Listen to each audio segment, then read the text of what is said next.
एक लड़का अपनी भाभी के पास पहुंचा। मिठाई का डिब्बा हाथ में होता है। भाभी के सामने मुस्कुराते हुए कहता है कि भाभी, बहुत बहुत मुबारक हो, मुझको नौकरी मिल गई है। भाभी ने जैसे ही सुनी, भाभी खुश हो जाती है। मिठाई खाती है, पूछती है कहाँ नौकरी लग गई है। वो कहता है कि मेरी नौकरी ऑस्ट्रेलिया में लग गई है। अब मैं जल्दी से यहाँ से जाने वाला हूँ। जैसे ही ऑस्ट्रेलिया का नाम लिया जाता है तो उसकी भाभी एकदम से शांत हो जाती है। पूछता है, भाभी आप शांत क्यों हो गई? क्या बात है, क्या दिक्कत आ गई? तभी इसी बीच में उस लड़के ने कहा कि भाभी, अगर आपको कोई एतराज ना हो तो मुझे भैया का नंबर दे दीजिए। मुझे भैया का एड्रेस दे दीजिए। ऑस्ट्रेलिया में वो रह रहे हैं, ऑस्ट्रेलिया में मेरी नौकरी लग गई है, तो इसलिए मैं उनके वहाँ पर मुलाकात करूँगा। जैसे ही भाभी ने यह बात सुनी, भाभी एकदम से दंग रह गई। कुछ बोलने की स्थिति में नहीं होती है, लेकिन देवर ने यही सवाल फिर दोबारा दोहराया। भाभी, मुझे नंबर दे दीजिए और उनका पता दे दीजिए। मुझे भैया के पास जाना है, उनसे बातचीत करूंगा। और वैसे भी भैया से मिले हुए लगभग 2 साल के आसपास हो गए हैं। घर वाले, परिवार वाले, सबके सब परेशान रहते हैं, उनसे बातचीत नहीं हो पाती है। जब इस तरह की बात आती है तो उस महिला ने इस बात का कोई जवाब नहीं दिया, लेकिन लड़का एक ही बात दोहराता रहा और बार बार यह पूछ रहा है कि भैया का नंबर चाहिए और भैया का नंबर मुझे दीजिए, मुझे भैया का पता चाहिए। जब उस महिला ने नंबर देने से और पता बताने से साफ इनकार कर दिया और वह यह कहती है कि मुझे पता है अच्छी तरह से कि तुम्हारे भैया जहाँ काम करते हैं वो फैक्ट्री वाले बिल्कुल भी नंबर नहीं देना चाहते कि वो किसी से संपर्क करे और किसी से बातचीत करे। लड़का कहता है कि ठीक है, वो बातचीत करने के लिए मना करते हैं तो क्या हुआ? कोई रिश्तेदार, कोई परिवार, कोई व्यक्ति उनके घर पे नहीं जा सकता, उनके रूम पे नहीं जा सकता, या रूम पर जाने में भी किसी तरह की पाबंदी लगी हुई है? तो इस बात पर महिला कहती है कि मैं ना तो उनका नंबर दे पाऊंगी और ना ही उनका पता दे पाऊंगी। लड़का परेशान हो जाता है। परेशान होने के बाद सीधा अपने परिवार के बाकी सदस्यों के पास पहुंचता है।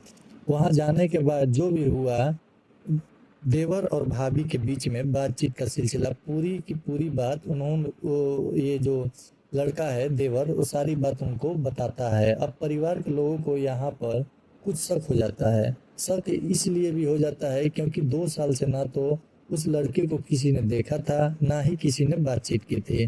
तभी सभी के सभी इकट्ठा हो जाते हैं। इकट्ठा होने के बाद उस महिला के पास पहुंचते हैं और महिला से बहुत सख्ती से बातचीत करते हैं। और सख्ती से बातचीत करने के बाद कहते हैं, जितनी जल्दी हो सके नंबर भी दो और उसका पता भी दो। यदि नंबर और पता नहीं दोगी तो हम अभी के अभी पुलिस बुलाएंगे। फिर पुलिस तुमसे अपने तरीके से बातचीत करेगी, तुम सब का सब सच उगल दोगी। वो एकदम से हैरान हो जाती है। इस तरह की बात जब महिला ने सुनी तो महिला एकदम से डर जाती है और कांपने लगती है। कहती है कि अब पुलिस को मत बुलाओ और जो भी बात है मैं सब कुछ सही सही आप लोग को बताती हूँ। जब इस तरह की बात आती है तो जब घर वाले एकदम सुनकर, मतलब ये बात को सुनने को तैयार हो जाते हैं और बेताब हो जाते हैं कि आखिरकार वो क्या बोलने वाली है। तभी वो कहती है कि वो मतलब इस दुनिया से जा चुके हैं और वो उनकी जो डेड बॉडी है ये कारखाने के अंदर दफन पड़ी हुई है। परिवार वालों ने जैसे ही यह बात सुनी उनके पैरों तले जमीन खिसक जाती है। उन उस उसके बाद पुलिस तक पहुंच जाती है। ये सारी बातें जो है पुलिस तक के बाद पहुंच जाती है और पुलिस से घटनास्थल का खुलासा किया तो यह घटनाक्रम सोशल मीडिया के माध्यम से न केवल उस प्रदेश में बल्कि प्रदेश की सीमाओं को पार करती हुई वो देश की हर एक जगह पर ये खबर चली जाती है। जहां जहां तक लोगों ने इस घटना क्रम के बारे में सुना, लोगों को यकीन नहीं हो रहा था कि आखिरकार वो महिला इतनी शातिर कैसे हो सकती है कि 2 साल तक उसने इस राज को ऐसा दफन करके रखा, किसी को इस बात का एहसास ही नहीं होने दिया। अगर वो लड़का ऑस्ट्रेलिया नहीं जा रहा होता तो शायद इस घटना का जानकारी या खुलासा नहीं हो पाता वक्त से। तो दोस्तों नमस्कार, मेरा नाम प्रवीण है। आज की जो सच्ची घटना मैं आपको सुनाने जा रहा हूँ, यह सच्ची घटना गुजरात प्रदेश के जामनगर की दरेजियाई डीसी एक इलाका है। यहाँ पर बहुत सारी फैक्ट्रियाँ हैं, बहुत सारी कंपनियाँ हैं। यह तारीख थी 28 जुलाई 2026 होती है। प्रतिमा अपने साथ अपनी पुलिस की पूरी टीम को, अपनी फॉरेंसिक टीम के साथ एक मजिस्ट्रेट साहब को अपने साथ ले जाते हैं। दोपहर के आसपास समय हो रहा था और यह दरे इलाके के एक कारखाना होता है। उस कारखाने फिलहाल किसी और पर उसका स्वामित्व है, यानी कि और कोई उस पर किराए पर रह रहा होता है। वहाँ पर कुछ और काम चल रहा होता है। एक बैल बजाए, एक जो बिल है, घंटी है, बजाई जाती है। और घंटी बजाने के बाद वहाँ से एक कर्मचारी निकल के आता है। पूछा जाता है क्या बात है। बाहर वो जो कर्मचारी है वो पूछता है कि क्या बात है। बाहर पूरी फोर्स खड़ी हुई होती है। वो कहते ही कि हमें आपकी फैक्ट्री की तलाशी लेनी है। जब तलाशी लेने वाली बात आती है तो वो कहता है कि मैं मालिक से बातचीत करके आता हूँ। इधर जिसने दरवाजे पर यानी गेट पर आकर बातचीत की है वो मालिक के पास जाता है, मालिक से पूरी बात बताता है। मालिक तुरंत भाग कर आता है, कहता है कि साहब हमसे कोई गलती हुई है क्या। बोले गलती नहीं हुई है। जो पुलिस है बोलती है नहीं गलती नहीं हुई है। पुलिस की टीम में एक महिला भी होती है और साथ ही एक पुरुष भी होता है। वो दोनों के दोनों पुलिस की गिरफ्त में होते हैं। उन दोनों ने कहा कि हाँ हम इस फैक्ट्री की बात कर रहे हैं। जब जब फैक्ट्री के दरवाजे के गेट खुलता है, गेट खुलने के बाद वो आगे आगे होते हैं, पुलिस की टीम पीछे पीछे होती है। सीधा जाते हैं और जाके फैक्ट्री में एक स्थान पर जाकर रुक जाते हैं। रुकने के बाद इशारा करते हैं। इशारा जब किया जाता है तो उसके बाद फिर मजदूरों का इंतजाम किया जाता है। और जैसे ही मजदूर आते हैं अपनी कुदार लेके, अपने जो भी औजार होते हैं लेके आने के बाद गड्ढा खोदने की कोशिश करना शुरू कर देते हैं। एक से लगभग 2 घंटा बीत जाता है, लेकिन मजदूर जो होते हैं 5 या 6 जो भी थे वो छोटा सा गड्ढा भी नहीं खोद पाए थे, क्योंकि जो सीमेंट की परत थी वो लगभग 1 फीट से ज़्यादा थी। 1 फीट से ज़्यादा परत होने की वजह से उसमें चाहे कितना भी मजदूर कोशिश करता रहता लेकिन उससे कुछ होने वाला तो था नहीं। इसके बाद ड्रिल मशीन मंगाई जाती है। ड्रिल मशीन के साथ उस जगह को खोदाई की जाती है। जो मशीन के साथ ही चलने वाले थे उसके बाद भी फिर यहाँ पर खुदाई होना मुश्किल हो जाता है। लगभग 7 से 8 घंटा का समय लगता है। आखिरकार फिर गड्ढा खोदना शुरू कर दिया जाता है। तो गड्ढे की खुदाई करने में लगभग 11 से 12 फुट की गहराई में जाता है। और जब गहराई में जाता है तो वहाँ पर एक व्यक्ति के, मनुष्य, एक इंसान का जो कंकाल होता है निकलने लगता है। छोटी छोटी हड्डियाँ निकलती हैं, कपड़े निकलते हैं। एक एक करके कंकाल के टुकड़े निकाल कर बाहर रखा जाता है। जितने भी यहाँ पर लोग थे, लोगों को यकीन नहीं हो रहा था कि सोचने में मजबूर थे आखिरकार इस फैक्ट्री के मतलब इस फैक्ट्री में ऐसा कैसे हुआ। फैक्ट्री के बारे में पता किया जाता है तो कई साल से यह फैक्ट्री किसी व्यक्ति के हाथ में थी। वही इसकी देख रेख कर रहा था। सब कुछ उसी की जिम्मेदारी में चल रहा था। लेकिन हैरान करने वाली बात थी, अफसोस की बात यह थी कि इस बात का किसी को पता ही नहीं चल पाया कि एक व्यक्ति जो गायब हो चुका है वो रहने वाला था सिटी ब्लॉक स्टेशन का, नाम जिसका होता है जिग्नेश मवादिया, और जिसका उम्र होती है लगभग 30 के आसपास। और साथ में पुलिस टीम की आई हुई थी एक महिला जिसका नाम होता है पृथ्वी मवादिया, और दूसरा एक और व्यक्ति होता है जिसका नाम होता है नीलेश कचेरिया। यह दोनों व्यक्ति थे। यह दरअसल तो होते हैं प्रेमी और प्रेमिका, और जिसकी लाश दफन थी वो होता है पति जिसका नाम जिग्नेश होता है। अब यहाँ से इस घटना के बारे में जानने में जुट जाते हैं। बात सोशल मीडिया पे हो, चाहे प्रिंट मीडिया हो या अखबार हो, हर कोई इस खबर के बारे में, इस घटनाक्रम के बारे में जानने में इतना उत्सुक हो रहा था कि पुलिस वालों से बार बार एक सवाल कर रहा था कि साहब, कहानी कहाँ से शुरू हुई, इस कहानी का शुरुआत कहाँ से हुई थी। तब कहानी निकल के आती है। करीब 7 साल पुरानी बात है। जामनगर के रहने वाला नीलेश कचेरिया होता है, उसकी मुलाकात होती है पृथ्वी नाम की एक लड़की से। हालांकि दोनों की उम्र में ऐसा बताया जाता है कि दोगुने के अंतराल थे, यानी कि अगर लड़की 20 की करीब है तो लड़का 40 का करीब था। लड़की अगर 15 साल की थी तो वो 30 साल का होता है। यह 7 साल पहले एक दूसरे से मिलते हैं। मिलने के बाद एक दूसरे से प्यार हो जाता है। अपने ही दुगनी उम्र के लड़के से जब प्यार हो जाता है तो उसके साथ वो जैसे पति और पत्नी रहते हैं, यानी कि एक अनैतिकता जो रिश्ते में बन जाते हैं, अनैतिक रिश्ते में बनने के एक दूसरे के साथ मिलना जुलना होता है। खूब सारे बातें होती थी, मुलाकातें होती थी। ऐसा भी दावा किया जाता है कि एक दूसरे के साथ शारीरिक बंधन भी स्थापित कर लिए जाते हैं। वक्त का पहिया आगे बढ़ जाता है। जो लड़की होती है पृथ्वी, उसके परिवार वाले एक रिश्ता लेके आते हैं ढूंढ के, और रिश्ता होता है सीटीवी पुलिस स्टेशन के इलाके के रहने वाले जिग्नेश महोदया के, जो उनके जो शादी वादी मतलब उनके साथ हो जाती है। जब शादी होती है तो यह लड़की जो होती है पृथ्वी, जिसका नाम होता है, अपने ही प्रेमी के पास जाती है और प्रेमी से जाकर कहती है कि हमारा और तुम्हारा जो साथ था बस यहीं तक था। हम इससे ज़्यादा अब आगे ना बढ़ सकते हैं, ना ही मुलाकात हो सकती है। लेकिन हमने तो एक दूसरे के साथ समय बिताया है, वक्त बिताया है, वो बहुत ही खूबसूरत वक्त है। इसे कभी भूलने की कोशिश मत करना। ये दोनों अब अपनी अपनी ज़िंदगी में चले जाते हैं।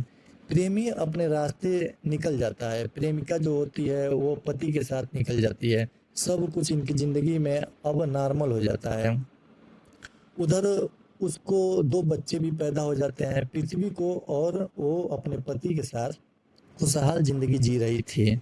सब कुछ ठीक ठाक चल रहा था। लेकिन एक दिन बाजार के अंदर नीलेश से मुलाकात हो जाती है, और जैसे ही नीलेश का और पृथ्वी का आमना सामना होता है तो वो दोनों एक दूसरे को आंखों ही आंखों में देखते रहते हैं, बातचीत करते हैं, एक दूसरे के सुख दुख के बारे में बातचीत करते फिरते कहते हैं कि तुम कहाँ रह रही हो, तुम कहाँ रह रहे हो, आपस में एक दूसरे के पते के बारे में पूछते हैं।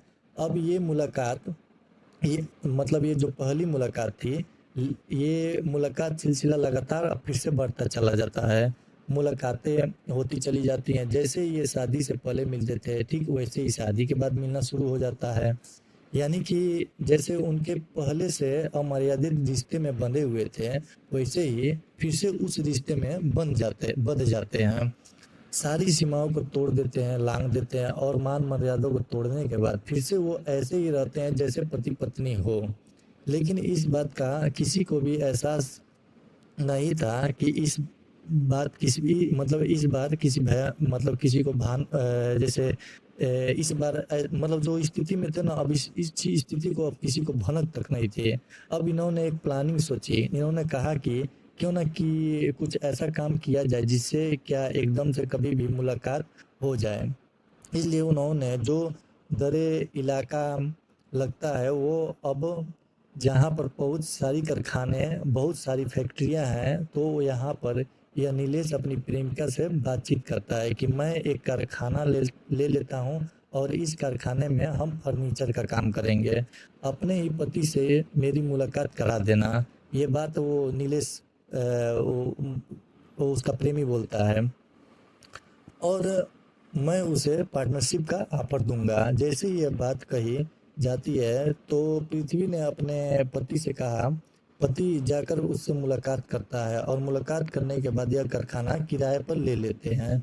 कारखाना किराए पर लेने के बाद वहां पर फर्नीचर का काम डाल देते हैं। सब कुछ ठीक ठाक चल रहा था, और यह प्रेमिका और प्रेमी जो होते हैं, इनको मिलने का अब और भी आसान रास्ता मिल जाता है। लेकिन एक दिन इस बात का पति को पता चल जाता है। पति ने इस बात का विरोध करना शुरू कर दिया। विरोध करना शुरू किया तो यहाँ सिर्फ बात फिर खराब होने लगी। इन्हें लग रहा था कि मिलने में आज़ादी होगी, कोई दिक्कत परेशानी नहीं होगी, लेकिन जो पति होता है अब बीच में कहीं ना कहीं अड़ंगा बन जाता है। यह महीना आता है मई का और साल होता है 2024। 2024 की बात होती है। पति और पति मतलब दोनों बुलाया जाता है, और बुलाने के बाद उस फैक्ट्री के अंदर जो प्रेमिका होती है और प्रेमी होते हैं, दोनों मिलने के बाद फैसला करते हैं कि आज इसका काम तमाम कर देते हैं यहीं। यह एक पार्टी करते हैं, करते हैं, और उस पार्टी में शराब पिए जाते हैं, खाना भी मंगाया जाता है। उसकी जो शराब होती है उसमें एक वो एसिड मतलब जहर, एक ऐसा जहर होता है जिसे मिला दिया जाता है, और वो जहर जो होता है बहुत ही खतरनाक होता है कि आज तक उसको मतलब लेने के बाद मतलब उसका स्वाद तक कोई नहीं बता पाया। इतना खतरनाक होता है कि उसका कोई स्वाद भी नहीं पता, जैसे ही जीभ पर रखा जाता है आदमी खत्म हो जाता है। ऐसे ही होता है, उसे कोल्ड ड्रिंक के अंदर वो मतलब मिलाकर दे दिया जाता है, और जैसे ही जिग्नेश ने कोल्ड ड्रिंक पीना शुरू की थी, पीते ही वो खत्म हो जाता है। जब खत्म हो जाता है तो यहाँ प्रेम जो प्रेमी है उसकी जो पत्नी होती है और पत्नी का जो प्रेमी होता है, यह फैसला करते हैं कि अब मतलब उस जो खत्म हुआ रहता है इंसान होता है कि इसको क्या किया जाता है। उन्होंने सोचा कि क्यों ना इसी फैक्ट्री के अंदर गड्ढा खोदा जाए। गड्ढा खोदने के बाद उसे दफना दिया जाए। अब दोनों मिलने के बाद क्या जालसाजी करते हैं, क्या चालाकी करते हैं, कुछ नहीं पता, लेकिन वह लगभग 12 फुट गहरा गड्ढा खोदते हैं। गड्ढा खोदने के बाद उसकी जो बॉडी होती है उसके अंदर डालते हैं। उसके अंदर डालने के बाद उसे कंक्रीट यानी गिट्टी से पूरी तरह उसको दबा देते हैं उस गिट्टी से। अब थोड़ी बहुत नहीं डाली जाती है, कंक्रीट लगभग 1 फुट की परत बनाई जाती है। 1 फुट की परत इसलिए बनाई जाती है कि भविष्य में कभी भी इसको खुदाई किया जाए तो खोदने के लिए मतलब कोई तैयार ना हो। अब इस ऐसी स्थिति में 2 साल का समय इसलिए भी बीत जाता है उस महिला ने, जिसका नाम पृथ्वी होता है।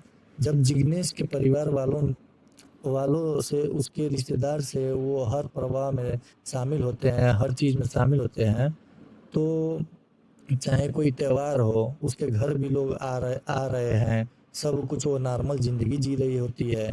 कोई पूछता था कि जिग्नेश कहाँ है, तो कहती थी कि जिग्नेश ऑस्ट्रेलिया गया है काम करने के लिए। लेकिन जिग्नेश की जो फैक्ट्री है, जो कंपनी है, बड़ी अजीब किस्म की है। बातचीत करने के लिए मना कर देते हैं कि बातचीत नहीं कर सकते। अब क्या करें क्या ना करें, ऐसे करते करते 2 साल का समय बिता देती है। लेकिन 2 साल तक किसी को इस बात का एहसास तक नहीं होता है कि जिग्नेश मतलब खत्म हो चुका है। उसका जो बॉडी है एक कारखाने में दफन है। लेकिन इसी परिवार में जो जिग्नेश के काका होते हैं, काका का बेटा होता है, बेटा जो उसने भी ऑस्ट्रेलिया में जॉब के लिए अप्लाई किया था, नौकरी लग जाती है। खुशी खुशी भाभी के पास जाता है मिठाई लेकर कि भाभी मेरा भी नंबर अब ऑस्ट्रेलिया में आ गया है, मैं भी अब वहीं पर काम करूंगा। लेकिन भाभी को अब यही से उसके पैरों तले जमीन खिसक जाते हैं ये सब बात सुनकर।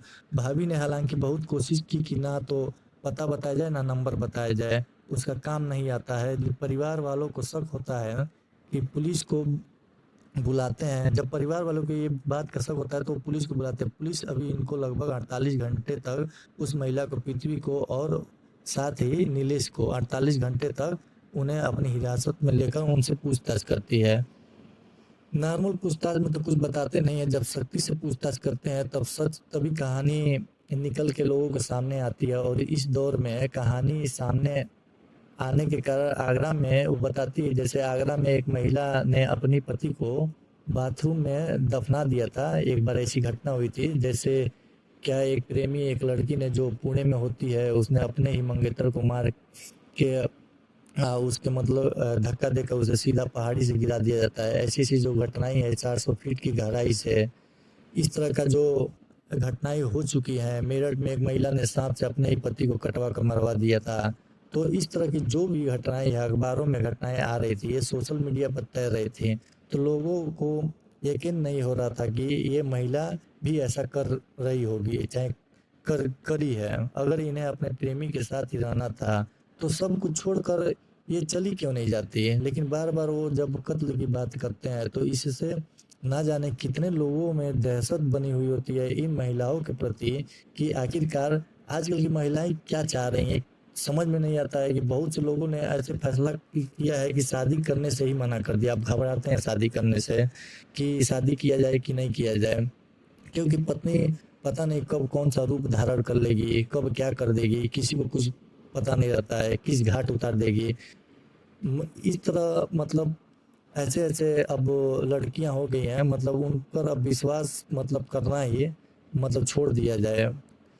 दोस्तों, इस पूरे घटनाक्रम को सुनाने का उद्देश्य किसी को परेशान करना नहीं है, बल्कि आपको जागरूक करना है, आपको सचेत करना है। ठीक है दोस्तों, फिर मिलते हैं अगली कहानी के साथ। जय हिंद, जय भारत।